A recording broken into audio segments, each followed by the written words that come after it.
அனைவருக்கும் வணக்கம். நம்மளுடைய மாடர்ன் சர்வே இன் தமிழ் யூடியூப் சேனலில் டிஎன்பிஎஸ்சி மூலமாக வெளியாகக்கூடிய ஒவ்வொரு அறிவிப்புகளையும் நம்ம சேனலில் முறையாக அப்லோட் பண்ணிட்டே இருக்கோம்.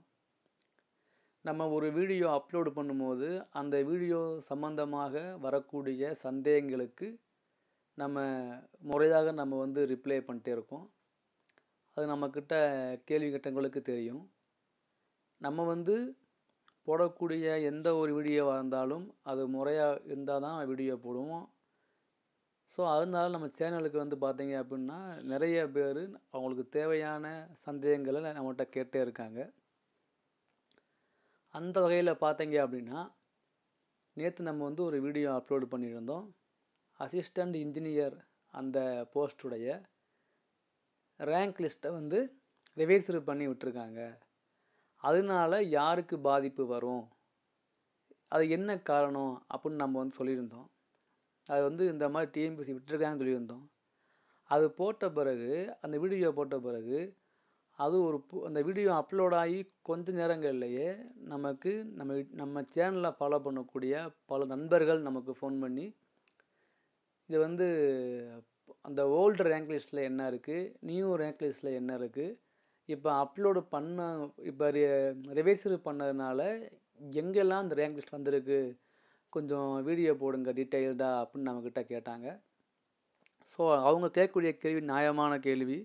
ஸோ அதுக்கு தகுந்த டாக்குமெண்ட்டு பிடிஎஃப் எல்லாமே நம்ம கலெக்ட் பண்ணி இந்த வீடியோவில் நம்ம சொல்ல போகிறோம். இந்த வீடியோவை நீங்கள் முழுமையாக பாருங்கள், உங்களுடைய நண்பர்களுக்கு இதை ஷேர் பண்ணுங்கள். ஸோ நேற்று டிஎன்பிஎஸ்சி வெளியிட்ட ஒரு மிக முக்கியமான அனௌன்ஸ்மெண்ட் என்ன அப்படின்னா, 2022ஆம் ஆண்டு அறிவிக்கை வெளியான ஏஇ எக்ஸாமுக்கு 2023 மார்ச் மாதம் அவங்க ஒரு ரேங்க் லிஸ்ட் வெளியிட்டாங்க. அந்த ரேங்க் லிஸ்ட்டு பார்த்தீங்க அப்படின்னா செலக்ட் ஆகி வெளியிட்ட பிறகு சில காரணங்களால் அந்த ரேங்க் லிஸ்ட் என்ன பண்ணிட்டாங்க, ஹோல்டு பண்ணி அது வழக்கு நடந்துச்சு.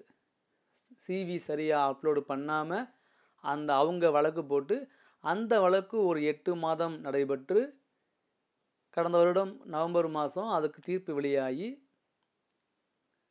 திரும்ப அவங்கள திரும்ப கவுன்சிலிங் கொண்டு அவங்களுடைய ரேங்க் லிஸ்ட்டை உள்ளே திரும்ப மாற்றி வெளியிட்டிருக்காங்க. அதான் ரிவைஸ்டு ரேங்க் லிஸ்ட். இந்த ரிவைஸ்டு ரேங்க் லிஸ்ட்டுக்கு முன்னால் டிஎன்பிஎஸ்சி வெளியிட்ட அப்போ வெளியிட்ட ரேங்க் லிஸ்ட் பார்த்திங்கன்னா மொத்தம் எத்தனை பேருன்னா 1309 பேர். எல்லாம் ஞாபகம் வச்சுங்க. டிஎன்பிஎஸ்சி ஏஇ எக்ஸாம் முடிஞ்சு ஃபஸ்ட்டு செகண்ட் கவுன்சிலிங்கில் வெளியிட்ட ஒரு முழுமையான ஒரு எக்ஸாம், அதாவது ரேங்க் லிஸ்ட் எவ்வளோன்னா 1309. நீங்கள் அதான் இப்போ நீங்கள் ஸ்க்ரீனில் பார்க்குறீங்க. இந்த இதான் டிஎன்பிஎஸ்சி வெளியிட்ட old rank list for post of AE ஹைவேஸில், வாட்டர் ரிசோர்ஸில், பிடபிள்யூடியில், ரூரல் டெவலப்மெண்ட் டிபார்ட்மெண்ட்டில், தமிழ்நாடு அர்பன் ஹெபிலிட்டி டெவலப்மெண்ட் டிபார்ட்மெண்ட்டில் 2022ஆம் ஆண்டு 10ஆம் மாதம் வெளியான அறிவிக்கையில் வெளியான ஒரு இது. ஸோ இது பார்த்தீங்க அப்படின்னா அந்த எக்ஸாம் முடிஞ்சு அவங்க வெளியிட்ட ஒரு ரேங்க் லிஸ்ட். இந்த ரேங்க் லிஸ்ட் பார்த்தீங்கன்னா மொத்த எண்ணிக்கை பார்த்தீங்கன்னா 1309 இருக்கும். இந்த ரேங்க் லிஸ்ட்டு 1309 பேர்த்துக்கு அவங்க ரேங்க் லிஸ்ட் வெளியிட்டிருப்பாங்க. பார்த்தீங்களா? இதுதான் அந்த 1309 பேர்த்துக்கு அவங்க ரேங்க்கு, எத்தனாவது ரேங்க்கு, அவங்க எடுத்த மொத்த மதிப்பெண், அவங்களுடைய பதிவு எண், அவங்களுடைய பிறந்த தேதி, அவங்களுடைய கம்யூனிட்டி, அவங்க ஜெண்டர், அவங்க வரக்கூடிய சிறப்பு பிரிவு, அப்புறம் இதில் வெளியிட்டாங்க. இந்த ரேங்க் லிஸ்ட் எப்போ வெளியிட்டாங்க அப்படின்னா ஏப்ரல் மாதம் வெளியிட்டாங்க. அந்த கவுன்சிலிங் முடிஞ்ச அன்னைக்கு வெளியிட்டாங்க. ஏப்ரல் மாதம் வெளியிட்டாங்க. ஆனால் இந்த ரிசல்ட்டு கவுன்சிலிங் இந்த ரிசல்ட்டு வெளியிட்ட உடனே இந்த ரேங்க் லிஸ்ட்டில் தேவையான மதிப்பெண்கள் இருந்தும் சிவி சரியாக அப்லோடு பண்ணாதவங்களை நீக்கிட்டு கவுன்சிலிங்கில், அதாவது அவங்கள இன்டர்வியூ கூப்பிடவே இல்லை. ஏன்னா சரியாக சிவி அப்லோட் பண்ணாதனால. அவங்க எத்தனை பேர்னா 109 பேர். ஸோ இந்த 109 பேரும் தேவையான மதிப்பெண்கள் இருந்தும் சரியாக சிவி அப்லோடு பண்ணாமல் அவங்கள நீக்கிட்டாங்க. ஸோ அவங்க என்ன பண்ணுறாங்க, ஒரு வழக்கு போடுறாங்க. அந்த வழக்குனால் என்ன பண்ணுறாங்கன்னா, இந்த ரேங்க் லிஸ்ட்டை உள்ளவங்களுக்கு அப்பாயின்மெண்ட் ஆர்டர் தர என்ன பண்ணிட்டாங்க, ஹோல்ட் பண்ணிட்டாங்க. ஹோல்டு பண்ணி அந்த வழக்கு வந்து நடக்குது கண்டினியூவாக. ஏப்ரலில் வெளியிட்ட இந்த ரேங்க் லிஸ்ட்டை ஹோல்டு பண்ணிவிட்டு நம்மளுடைய 9, 10, 11, 12 இந்த மாதிரி May, June, July, August, September, October, November, December வரைக்கும் இந்த ப்ராசஸ் நடந்து தீர்ப்பு வெளியாகி டிசம்பர் மாதம் தீர்ப்பு வெளியாகுது. இந்த நீக்கம் சிவி சரியாக அப்லோடு பண்ணாத 109 பேரையும் நீங்கள் உள்ளே ஆட் பண்ணணும், அவங்கள நீங்கள் இன்டர்வியூக்கு நீங்கள் அனுப்பணும்னு சொல்லி தீர்ப்பு வந்துச்சு. ஸோ அந்த தீர்ப்பு அடிப்படையாக வச்சு 109 பேருக்கும் கடந்த வருடம் டிசம்பர் மாதம் வந்து அவங்க என்ன பண்ணுறாங்கன்னா, ஒரு டைரெக்டாக ஒரு அறிக்கை விடுறாங்க. அதாவது சிவி அப்லோடு பண்ணாமல் நீங்கள் டைரெக்டாக டிஎன்பிஎஸ்சிக்கு ஆஃபீஸில் வந்து ஃபிசிக்கல் சிவி அட்டென்ட் பண்ணுங்கன்னு. அந்த ஃபிசிக்கல் சிவி முடிஞ்ச உடனே அவங்க என்ன பண்ணுறாங்கன்னா, இன்டர்வியூ வைக்கிறாங்க. இன்டர்வியூ அதாவது இந்த ஜனவரி மாதம் முதல் வாரத்தில் அவங்களுக்கு வந்து ஃபிசிக்கல் சிவி கூப்பிட்றாங்க. அதுக்கு பிறகு இந்த 24 அன்னைக்கு பார்த்தீங்கன்னா அவங்களுக்கு எக்ஸாம் வைக்கிறாங்க, இன்டர்வியூ வைக்கிறாங்க. இன்டர்வியூ வச்சு என்ன பண்ணுறாங்கன்னா, அந்த 109 பேரில் எல்லா டாக்குமெண்ட்டும் எல்லா சிவியும் ப்ராப்பராக உள்ளவங்களை 109 பேரும் டைரெக்டாக போய் சிவி அப்லோடு பண்ணுறாங்க ஃபிசிக்கலாக. அதில் வந்தவங்களை மட்டும் கனெக்ட் பண்ணி அதில் எல்லா டாக்குமெண்ட்டும் யாருக்கு இருக்குது, யார் எலிஜிபிள் அப்படின்னு பார்த்து அதில் 24 மெம்பர்ஸை மட்டும் இன்டர்வியூக்கு வந்து அலோவ் பண்ணுறாங்க. இந்த 24 மெம்பரில் பார்த்தீங்க அப்படின்னா, அந்த 24 மெம்பரில் 20 மெம்பர் தான் அடுத்த இடத்துக்கு அவங்க மூவ் ஆகுறாங்க. அப்போ இந்த 20 மெம்பர் தான் இந்த 20 மெம்பரை ஆட் பண்ணி தான் ரிவைஸ்டு ரேங்க் லிஸ்ட் வெளியிட்டாங்க. அதுக்கு என்ன ப்ரூஃப் அப்படின்னா, இப்போ நீங்கள் பார்க்குறது போன வருடம் வெளியான ரேங்க் லிஸ்ட்டு 1309. இப்போ நீங்கள் ஞாபகம் வச்சுங்க. இப்போ நான் உங்களுக்கு நேற்று டிஎன்பிஎஸ்சி வெளியிட்ட ரிவைஸ்டு ரேங்க் லிஸ்ட்டை நான் உங்களுக்கு காட்டுறேன். இப்போ நீங்கள் இப்போ ஸ்க்ரீனில் பார்க்குறது நேற்று வெளியான ஒரு ரேங்க் லிஸ்ட். அது என்ன போட்டிருக்காங்க பாருங்களேன், revised rank list, revised ranking list. First என்ன போட்டிருந்துச்சுன்னா ரேங்கிங் லிஸ்ட்டு தான் போட்டிருந்துச்சு.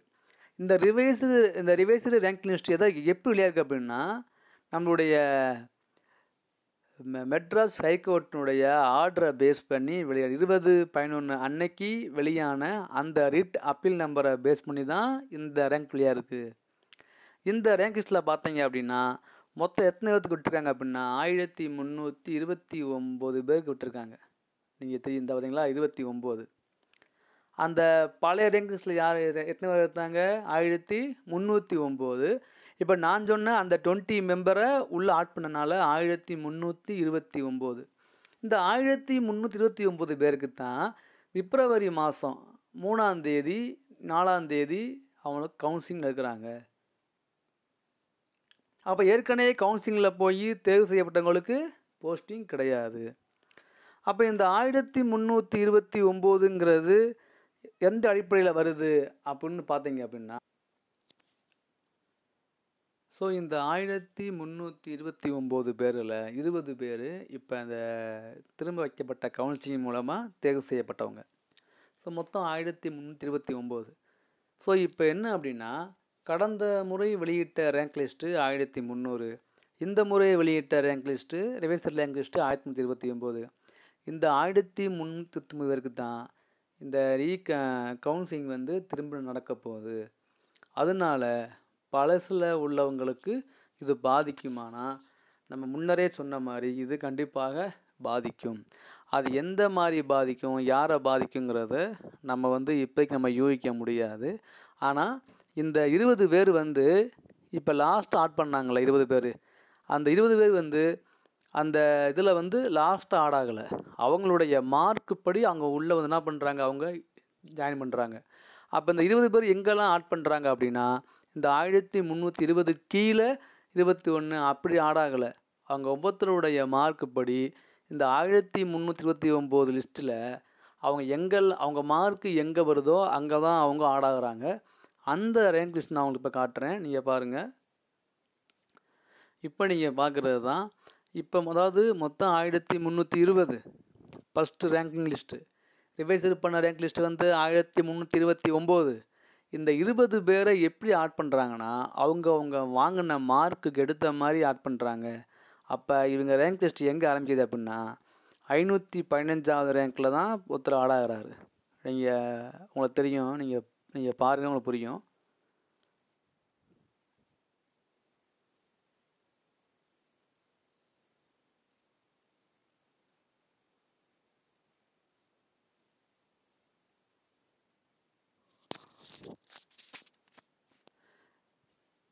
இப்போ நீங்கள் பார்க்குற அந்த 515வது நபர் தான் இப்போ ரீகவுண்ட்ஸ். அதாவது இப்போ இந்த நான் 20 மெம்பர்ஸில் ஃபஸ்ட்டு வந்து இங்கே ஆடாகிறாரு. நம்ம 20 மெம்பர்ஸ் ஆடாகிறாங்கன்னு உடனே ஏற்கனவே உள்ள 1320 கீழே வந்து அந்த 1309 கீழே வந்து 20 மெம்பர்ஸ் ஆட மாட்டாங்க. அவங்க ஒவ்வொருத்தவங்களும் அவங்க எக்ஸாமில் டோட்டல் மார்க் என்னது, அவங்களுடைய கம்யூனிட்டி என்ன, அப்படி தான் ஆட் பண்ணுவாங்க. அப்படி ஆட் பண்ணும்போது அந்த 515வதுல இவர் வந்துடுறாரு. அது இப்போ பார்த்தீங்க அப்படின்னா 759ல் இன்னொருத்தர். அப்போ யாரை பாதிக்கும்னா 1வது ரேங்க்லேருந்து 515 ரேங்க் வரையும் அந்த ரேங்க் பாதிக்கலை. 515லாம் ஒருத்தர் ஆடாகிறாரு. அதே மாதிரி 759வது ரேங்க்கில் இன்னொருத்தர் வராங்க. பார்த்தீங்களா? இப்போ அடுத்து 862.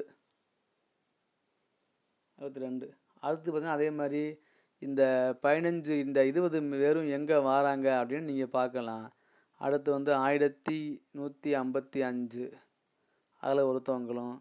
அடுத்து 1219, அடுத்து 1524, 31, அப்புறம் 1254, 1257, 66, 76, அப்புறம் 85, 95, 96, 97, 1304, 1312, 313, 315, அப்புறம் 1329.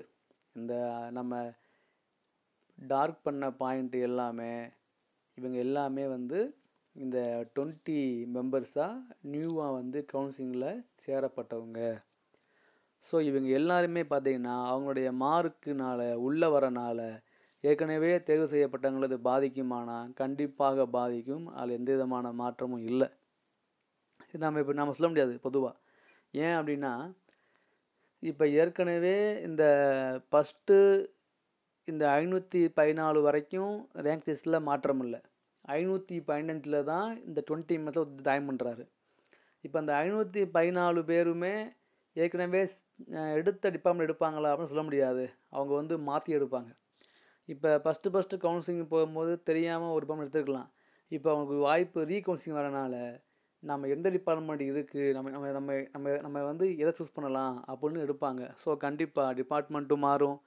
ஏற்கனவே எடுத்தவங்க எல்லாருமே திரும்ப அதே டிபார்ட்மெண்ட் எடுக்க வாய்ப்பு இல்லைல்ல. ஸோ அதனால் எந்த டிபார்ட்மெண்ட்டில் வேக்கண்ட்டாக ஆகுதுன்னு நம்ம சொல்ல முடியாது. தென் இன்னொன்று என்ன அப்படின்னா ஜென்ரல் இருக்குது, பிஎஸ்டிஎம் இருக்குது, அவங்க கம்யூனல் ரேங்க் இருக்குது. அதில் வந்து இவங்க கம்யூனல் எடுத்தால் ஜென்ரலில் சீட்டு அவங்க அதிகமாக இருக்கும், ஜென்ரல் எடுத்தால் கம்யூனலில் சீட்டு அதிகமாக இருக்கும். ஸோ நம்ம ஒன்றுமே நம்ம சொல்ல முடியாது.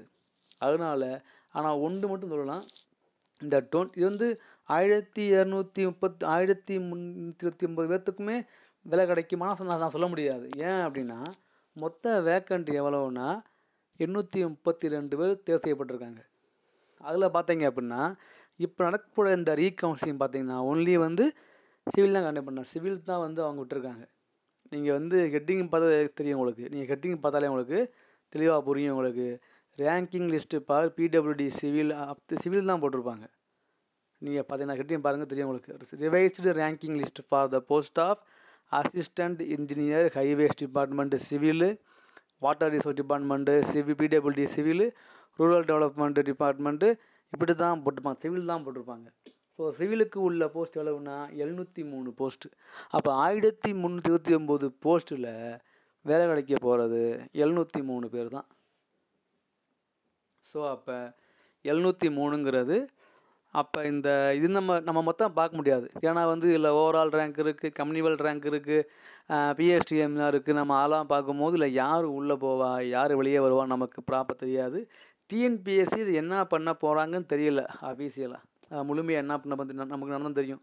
ஸோ அதனால் இப்போ ஏற்கனவே உள்ளவங்களை இப்போ நம்ம போடுற வீடியோ என்ன அப்படின்னா, நேற்று நாம் அப்லோடு பண்ண வீடியோவுடைய கன்னியூ வேர்ல்டு ரேங்க் லிஸ்ட் எவ்வளவு, இப்போ உள்ள ரேங்க் லிஸ்ட் எவ்வளவு, இந்த 20 மெம்பர்ஸ் எங்கே ஆடாகிறாங்க, அந்த பழைய வெளியிட்டாங்க ரேங்க் லிஸ்ட் அது கீழே வருவாங்களா இல்லை ஊட வருவாங்களா அப்படிங்கிற காட்டக்கூடிய ஒரு பதிவு தான் இந்த பதிவு. அதனால் நம்ம பார்த்தோம் அப்படின்னா, நம்ம ஃபஸ்ட்டு போட்ட வீடியோவில் நம்ம சொல்லியிருப்போம் இந்த மாதிரி ரீகவுன்சிலிங் வச்சாங்கன்னா பாதிக்கும்னு. அப்போது சொல்லியிருந்தார் என்கிட்ட, இல்லை சார் பாதிக்காது, அதாவது கோர்ட்டில் ஏற்கனவே எடுத்தவங்கள பாதிக்காமல் தான் விடணும்னு சொல்லி ஆர்டர் போட்டிருக்காங்க. ஸோ ஏற்கனவே இந்த நம்ம அடுத்து ஒரு வீடியோ போடலாம், ஒன்றும் பிரச்சனை இல்லை. நம்ம சொன்ன மாதிரி புதுசாக போஸ்டிங் க்ரியேட் பண்ணால் நல்லாயிருக்கும். இல்லாட்டி ஏற்கனவே எடுத்த போஸ்டிங்கில் போகிறனால கண்டிப்பாக ஏற்கனவே அப்பாயின்மெண்ட் ஆர்டர் கவுன்சிலிங்கில் போய் தேர்வு செய்யப்பட்டு வெயிட்டிங்கில் உள்ளவங்க கண்டிப்பாக அது பாதிக்கும் அப்படிங்கிறது தான் இப்போ தெரியுது. ஆனால் அது என்ன ஆகுன்னு தெரியல. ஸோ ரியாலிட்டியை நம்ம இன்ஃபார்ம் பண்ணி நம்ம கடமை நம்ம சொல்லியாச்சு. ஸோ என்னுடைய லிங்க்லாம் நான் கீழே கொடுத்துருக்கேன், நீங்கள் பாருங்கள். கொஞ்சம் அதை அப்லோட் பண்ணுறதுக்கு லேட் ஆகும். அப்லோடு பண்ணிட்டோம், அது கொஞ்சம் லேட்டாக ஏறும். ஸோ அது வரை நீங்கள் அதை பார்த்துட்ருங்க. டவுட்னா என்கிட்ட கேளுங்க. நான் என்கிட்ட கிடைக்கக்கூடிய எல்லா டாக்குமெண்ட்டையும் நம்ம ஃப்ரீயாக தான் போடுறோம் நெட்டில். நம்ம ஒன்றும் அதை மூடி மேய்க்கிறது இல்லை. நம்ம கிடைக்கக்கூடிய டாக்குமெண்ட்டை சோர்ஸ் எல்லாருமே ஃப்ரீயாக இருக்குன்னு தான் நம்ம ஃப்ரீயாக போட்டு விட்டுறோம், அவ்வளோதான். அது தேவைப்படுறவங்க பார்த்துக்குங்க. உங்கள் ஃப்ரெண்ட்ஸுக்கு இந்த வீடியோவை ஷேர் பண்ணுங்க, அவங்களுக்கு யூஸ்ஃபுல்லாக இருக்கும். நம்ம ஏற்கனவே தேர்வு செய்யப்பட்டவங்களை யாரை பாதிக்கும், எப்படி பாதிக்கும் அப்படின்னு நம்ம ப்ரீவியஸாக அடுத்து நம்ம கால் பண்ணி ஒரு வீடியோ நம்ம ப்ரிப்பேர் பண்ணிக்கிட்டு இருக்கோம், நம்ம அப்லோட் பண்ணுவோம். ஸோ இப்போதைக்கு இதை நீங்கள் ஞாபகம் வச்சுங்க. ஏதாவது டவுட்னா என்கிட்ட கேளுங்க. தேங்க்யூ.